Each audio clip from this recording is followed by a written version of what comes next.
नमस्कार, आप देख रहे हैं एएनबी न्यूज और मैं आपके साथ सलोनी मलिक। खबर दोपहर में आपका स्वागत है।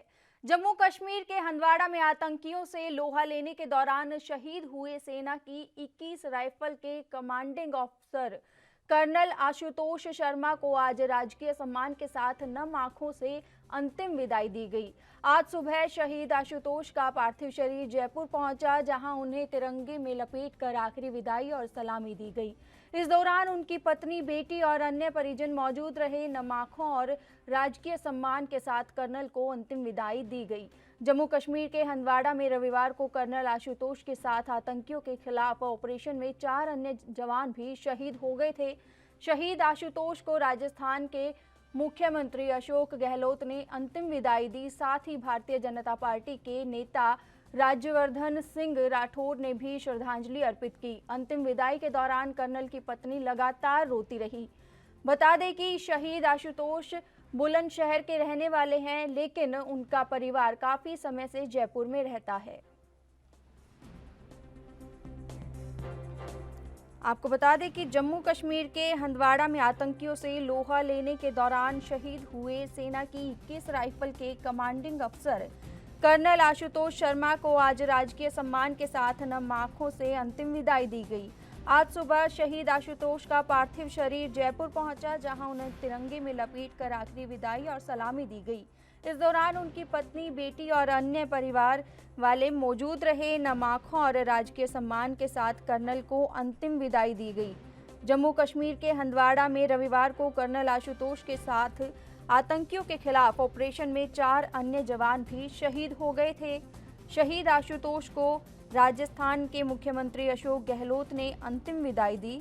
साथ ही भारतीय जनता पार्टी के नेता राज्यवर्धन सिंह राठौड़ ने भी श्रद्धांजलि अर्पित की। अंतिम विदाई के दौरान कर्नल की पत्नी लगातार रोती रही। बता दें कि शहीद आशुतोष बुलंदशहर के रहने वाले हैं, लेकिन उनका परिवार काफी समय से जयपुर में रहता है।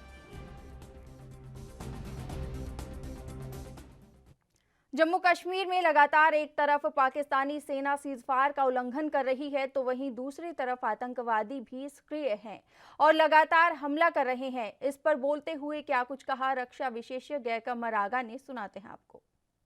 देखिए, ये जो है जैसे जैसे गर्मी बढ़ रही है, बर्फ़ पिघल रही है, वैसे वैसे पाकिस्तान मिलिटेंसी को दोबारा से जम्मू एंड कश्मीर में बढ़ाने की कोशिश की जगह पे दो अटैक करना, जहाँ पे 3 सीआरपीएफ जवानों का शहीद होना, उससे पहले कई एक और सीनियर ऑफिसर्स भी शहीद हुए।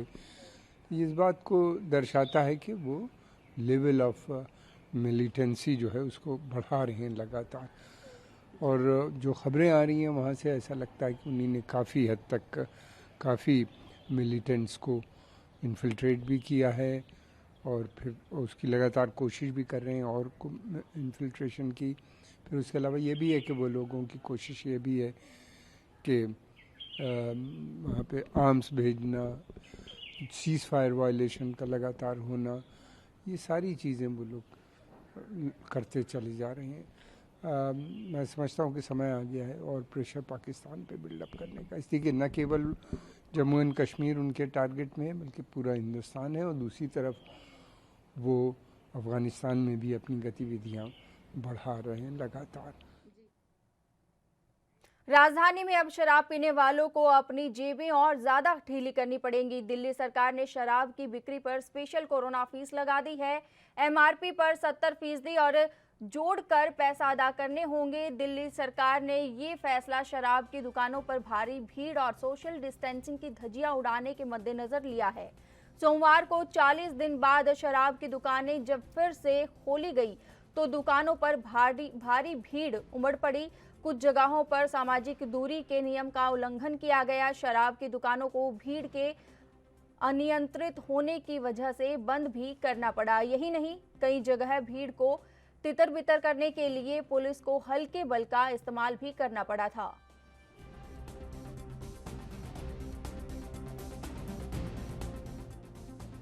शौक है, शौक की कोई कीमत नहीं होती है। हर कोई एंजॉयमेंट के लिए पीता है। वीक में कोई एक बार पीता है, 2 बार पीता है। रिलैक्स करने के लिए छुट्टी है, घर पे क्या करें। तो उसी रिलैक्सेशन के हिसाब से पीते हैं। इन्होंने 70% बहुत ज़्यादा बढ़ा दिया है, पहले 20% बढ़ाया था। I am interior designer by profession. राजधानी में शराब के बाद दिल्ली सरकार ने एक और बड़ा फैसला लिया है। दिल्ली सरकार ने पेट्रोल और डीजल पर वैट बढ़ाने का फैसला लिया है। मंगलवार से दिल्ली में अब पेट्रोल 1.67 रुपये और डीजल 7.10 रुपये महंगा हो गया है। राज्य सरकार ने पेट्रोल और डीजल दोनों पर ही वैट बढ़ाने का ऐलान किया है।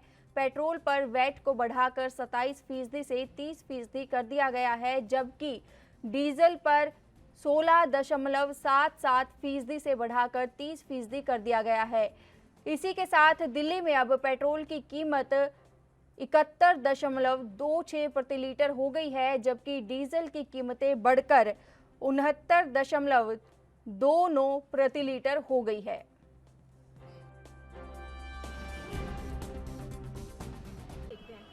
मैडम बहुत महंगा कर दिया, इतना महंगा नहीं करना चाहिए था। पहली प्रॉब्लम्स है इतनी, ऊपर से फिर ये इतना महंगा। उल्टा थोड़ा रिलीफ देने का टाइम था, ये तो और महंगा कर दिया। तो जिस तरीके से इतना जो प्राइस हाइक हुआ है, तो कैसे बजट पे कैसे असर पड़ेगा? मैडम पूरा असर पड़ेगा इसका। तो पहले ही सैलरीज पूरी नहीं मिल रही हैं और दिक्कतें भी हैं, अब उसके बाद इतना महंगा, मतलब जरूरत से ज़्यादा महंगा। इतना महंगा नहीं होना चाहिए था। देश भर में कोरोना का कहर लगातार जारी है। इस दौरान अन्य राज्यों में फंसे मजदूरों के ट्रेन किराए पर सियासत जारी है। इस पर केंद्रीय मंत्री मुख्तार अब्बास नकवी ने क्या कुछ कहा, सुनाते हैं आपको। चाहे वो राहुल गांधी जी हो, चाहे कांग्रेस पार्टी हो, वो फेक न्यूज और फ्रस्ट्रेटेड और फॉल्स व्यूज की एक फ्रस्ट्रेटेड फैमिली बनती जा रही है, एक फ्रस्ट्रेटेड फर्टिलिटी बनती जा रही है। और इस समय, संकट के समय में भी इस तरह की सियासी सनक उनका बंटाधार करेगी और किसी का नहीं करेगी। आज देश एकजुट होकर के खड़ा हुआ है और वो हर दिन फेक, फैब्रिकेटेड और फ्रॉड कहानियों के जरिए लोगों को गुमराह करने की षड्यंत्र साजिशों में लगे। हर दिन झूठ बोलते हैं, हर दिन गलत बात करते हैं और उन्हें भी अच्छी तरह मालूम है कि झूठ औंधे मुंह गिरता है, उसके पैर नहीं होते। और जिस तरह झूठ औंधे मुंह गिर रहा है, उसी तरह से ये फेक एंड फॉल्स जो खबरें फैला रहे हैं या जो फेल सरफार अफवाहें फैला रहे हैं, वो भी जो है औंधे मुंह गिरेंगे। आज जो है वो देश एकजुट होकर के प्रधानमंत्री नरेंद्र मोदी जी के नेतृत्व में एक इतने संकट के समय में इस चुनौती से लड़ा है और हम जीत की तरफ आगे बढ़ रहे हैं। लेकिन अफसोस की बात है कि कुछ शरारती लोग, कुछ राष्ट्रद्रोही मानसिकता के लोग, कुछ समाज के ताने बाने को छिन्न भिन्न करने की षड्यंत्र और साजिशों में शामिल लोग फेक न्यूज के जरिए एक झूठे मनगढ़ंत वीडियो वायरल करके और समाज के एकता के, समाज के सौहार्द के ताने बाने को नुकसान करने की कोशिश कर रहे हैं। हर दिन इस तरह की चीजें सामने आ रही है। सरकार उस पर पैनी नजर रखे हुए है, उस पर कार्रवाइयां भी शुरू हुई हैं। अलग अलग राज्यों में प्रवासी मजदूर जो अपने घरों से दूर अपना कामकाज करते थे, उन जगहों पे जो कोरोना वायरस का एक कहर पूरी दुनिया में आया, भारत में भी वो चुनौतियां आई। उसके बाद उन सबकी इच्छा ये थी कि उनको घर वापस किया जाए। उनका क्वारंटाइन पीरियड भी, आइसोलेशन पीरियड भी पूरा हो चुका था। तो उस दृष्टि से राज्य सरकारों ने भी इस संबंध में केंद्र सरकार से आग्रह किया था। तो उस दृष्टि से रेलवे मंत्रालय ने ट्रेनों का संचालन किया और उसमें 85% जो खर्च है उसको केंद्र सरकार ने वहन किया।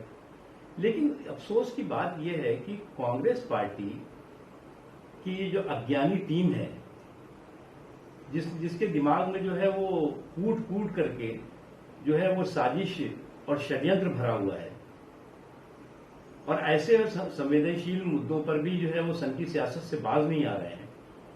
उन्होंने दुष्प्रचार करना शुरू कर दिया, उन्होंने बोलना शुरू कर दिया कि साहब ये तो जो है वो उनसे किराया ले रहे हैं, पैसा ले रहे हैं, हम दे देंगे, कांग्रेस के खजाने से दे देंगे। अरे भैया, देश भर में कोरोना का कहर लगातार जारी है। इसे कंट्रोल करने के लिए केंद्र और राज्य सरकारें एडी चोटी का जोर लगा रही है। इसके चलते मंत्रियों की बैठक का दौर जारी है। केंद्रीय रक्षा मंत्री राजनाथ सिंह ने एनसीसी डायरेक्टरेट्स के साथ वीडियो कॉन्फ्रेंसिंग के जरिए बातचीत की। इस दौरान राजनाथ सिंह ने कहा कि कोविड-19 की इस संकट में हमारे एनसीसी कैडेट्स और डायरेक्टरेट्स की जो भूमिका रही है उसकी मैं सराहना करता हूं। इस घड़ी में हमारे एनसीसी कैडेट्स का जो बहुमूल्य योगदान है उस पर हमको पूरी तरह से फक्र है।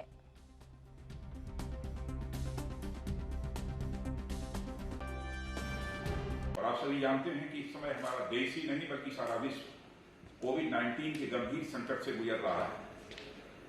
लेकिन हमारे प्रधानमंत्री जी के नेतृत्व में इस कोविड-19 के संकट से निपटने के लिए जो प्रभावी कदम उठाए गए हैं उसके परिणाम स्वरूप हम सब पूरी तरह से आश्वस्त हैं कि इस कोविड-19 की इस क्राइसिस में भारत निश्चित रूप से विजयी होगा। आप सबसे मेरी बात कोरोना वायरस की वजह से देश में 24 मार्च के बाद से ही लॉकडाउन लागू है। करीब 37 दिन के बाद देश के अलग अलग हिस्सों में फंसे प्रवासी मजदूरों को घर वापस जाने का मौका मिला है। राज्य सरकारों की अपील के बाद केंद्र ने इनके लिए स्पेशल ट्रेन चलाई, लेकिन अब किराए को लेकर बवाल हो गया है। इस पर बोलते हुए समाजवादी पार्टी के प्रवक्ता राजेंद्र चौधरी ने क्या कुछ कहा, सुनाते हैं आपको। शुरू से ही समाजवादी पार्टी के राष्ट्रीय अध्यक्ष श्री अखिलेश यादव जी ने जनहित में जो मुद्दे उठाए उसको लेकर के भाजपा को बहुत परेशानी होती है और परेशानी जनता की है। लोकतंत्र में विपक्ष की जिम्मेदारी है जनता की आवाज़ उठाए, जनता की समस्याओं से सरकार को अवगत कराए। लोग तबाह है, चाहे किसान हो, चाहे श्रमिक हो, चाहे महिलाएं हों, बच्चियां हों, व्यापारी हों, नौजवान हो, सब संकट में फंस गए। और ये कोरोना जो बीमारी है इससे लड़ने की सबकी जिम्मेदारी है। और जब भी लॉकडाउन का ऐलान हुआ, इतने दिन बढ़ाना है, विपक्ष ने पूरी ईमानदारी से, निष्ठा से उसका पालन किया है। देश में हर तरफ कोरोना महामारी के चलते देशव्यापी लॉकडाउन के सबसे ज्यादा भारत की अर्थव्यवस्था चरमरा गई है। हालांकि अर्थव्यवस्था गतिविधियों में तेजी लाने के लिए सरकार जान भी जहान भी की नीति में से काम कर रही है। इसी बीच मार्केट एक्सपर्ट सुनील शाह ने देश की वर्तमान अर्थव्यवस्था पर प्रतिक्रिया दी है। जब मैं आपसे बात कर रहा हूँ 300 पॉइंट सेंसेक्स ऊपर है। कल जो कि भारी गिरावट के साथ बंद हुआ था 2000 पॉइंट की, तो आज ये पुल बैक एक अनुमानित था। ऊपर से एशियन मार्केट में कोई खास हलचल नहीं है। डाउ भी कल मार्जिनल फ्लैट बंद आया, कोई बड़ी नेगेटिव नहीं आई, तो उस वजह से आज थोड़ा सा पुल बैक एक अनुमानित था। एंड जब तक ये पेंडेमिक से हम गुजर रहे हैं तो तब तक ये वॉलेटाइल बहुत ही रहेगा मार्केट। और जैसे जैसे पेंडेमिक कैसे टर्न आउट होता है, इकोनॉमिक दूसरे नंबर्स कैसे आते हैं, उसके ऊपर निर्भर करेगा मार्केट कैसा चलेगा। लेकिन अनसर्टन टाइम है, लॉन्ग टर्म व्यू लेके ही चलना जरूरी है। Thank you. प्रवासी मजदूरों के मुद्दे पर सवालों का जवाब देते हुए क्या कुछ कहा राजस्थान के परिवहन मंत्री ने, सुनाते हैं आपको। देखिए, आपको शायद ये जानकारी होनी चाहिए कि राजस्थान में जब पिछली बार प्रवासी मजदूर पैदल जा रहा था और पैदल जब यात्रा कर रहा था, पूरे बाहर के स्टेट से आ रहा था, पैदल चल रहा था, वो चाहे किसी भी स्टेट का था, बच्चे बीबी सब, आत्मा रो रही थी लोगों की। पूरी राजस्थान की सरकार ने निर्णय लिया। हमने खुद ने राजस्थान रोडवेज की बसें लगाई, प्राइवेट बसें लगाई। आज इस बात को 20 दिन हो गए और हमने सब मजदूरों को यहाँ से जो पैदल चल रहे थे 500-500 किलो, उनको लेकर बॉर्डर तक लेकर गए। बॉर्डर पे यूपी सरकार, एमपी सरकार ने घुसने नहीं दिया, रोक लगा दी। पहले तो केंद्र सरकार ने कहा जो पैदल चल रहे हैं आप इनको पहुंचा सकते हैं, फिर अचानक रोक लगा के केंद्र सरकार ने कहा कि इनके लिए कैंप बना देते हैं। अब कैंपों में तो सोशल डिस्टेंसिंग बिल्कुल पालन नहीं होगी। अब ये डिमांड चल रही थी प्रवासी मजदूरों की। इस दौरान बिहार सरकार झगड़ा करती रही कि केंद्र सरकार को कोई अधिकार नहीं है, राजस्थान सरकार को कोई अधिकार नहीं है, हम तो कोटा से बच्चों को लेकर नहीं जाएंगे। बच्चों को, मजदूरों के लिए बिहार सरकार तैयार। अब बिहार सरकार कह रही है हर मजदूर को हम 500 रुपये देंगे। तो आप जो राजनीति करना चाहते हैं इस देश में, चाहे बिहार सरकार हो, चाहे राजस्थान, चाहे यूपी, ये सब सरकारें इस वक्त केंद्र सरकार के अंडर में, वैसे भी केंद्र सरकार के अंडर में। हिमाचल के जिला कुल्लू के मुख्यालय पर सरवरी में बने भूतनाथ ब्रिज के मरम्मत काम में अब मजदूरों की कमी रोड़ा बन गई है। कंपनी प्रबंधक को मजदूर न मिलने के चलते इसका मरम्मत काम बीच में लटक गया है। ऐसे में लॉकडाउन कर्फ्यू खत्म होने की स्थिति के बाद ही इस पुल का मरम्मत काम किया जाएगा। हालांकि लोक निर्माण विभाग ने नोएडा की एक कंपनी को इसकी मरम्मत कार्य का टेंडर दिया है और कंपनी प्रबंधक ने इसकी प्रक्रिया शुरू कर दी गई है, लेकिन कंपनी प्रबंधक के पास एक्सपर्ट मजदूरों की कमी होने के चलते अभी तक इस पर कोई भी काम शुरू नहीं किया जा सका है। वहीं लोक निर्माण विभाग के अधिशासी अभियंता सुरेश कुमार धीमान का कहना है कि कंपनी के अपने मजदूर हैं जो इसकी मरम्मत काम को पूरा करेंगे। जो भूतनाथ की जो कंपनी है, जो नीचे नोएडा की कंपनी है, एक जिनका कैंप ऑफिस नोएडा में है, और ये सारी इनकी जो है वो एक्सपर्ट जो है वो नीचे के ही है, लेबर भी इनकी नीचे से आएगी। तो लॉकडाउन की वजह से जो है इस पुल का काम जो है वो अभी शुरू नहीं किया जा सकता। लॉकडाउन खुलने के पश्चात फिर जब लेबर की अनुमति दूसरी स्टेट से सरकार द्वारा अनुमोदित की जाएगी, उसके बाद ही इस प्रक्रम में आगामी कार्रवाई अमल में लाई जाएगी। खबर दोपहर में इतना ही। देश और दुनिया की तमाम खबरों के लिए बने रहिए ANB न्यूज़ के साथ। नमस्कार।